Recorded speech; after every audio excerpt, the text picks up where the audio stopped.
Hello বন্ধুরা, আজকে দেখাবো কিভাবে এই ফ্যাব্রিক বাটন তৈরি করতে হয়। তার খুব সহজ একটি নিয়ম। আমি এখানে কিছু প্লাস্টিক বাটন নিয়ে নিয়েছি, যেগুলো আপনারা সেলাইয়ের যে জিনিসপত্র যে দোকানগুলোতে পাওয়া যায়, সুতা ঘরগুলোতে পেয়ে যাবেন।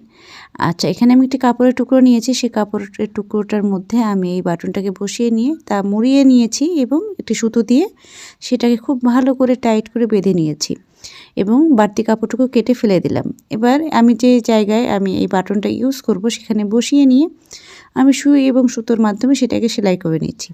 আর সেলাইটা কিভাবে করছি ভিডিওতে দেখে একটু আইডিয়া নিয়ে নেবেন। আশা করি আপনারা খুব সহজে আপনারাও বাসায় বসে এরকম বাটন তৈরি করতে পারবেন এবং সেটা আপনাদের ডিজাইনের প্রয়োজনে ব্যবহার করতে পারবেন। আশা করি আজকের ভিডিওটা ভালো লেগেছে। ভালো লাগলে লাইক, শেয়ার, কমেন্ট করতে ভুলবেন না। আর নতুন নতুন ভিডিও পেতে আমার পেজ এবং চ্যানেলটাকে সাবস্ক্রাইব করতে ভুলবেন না। ধন্যবাদ সবাইকে।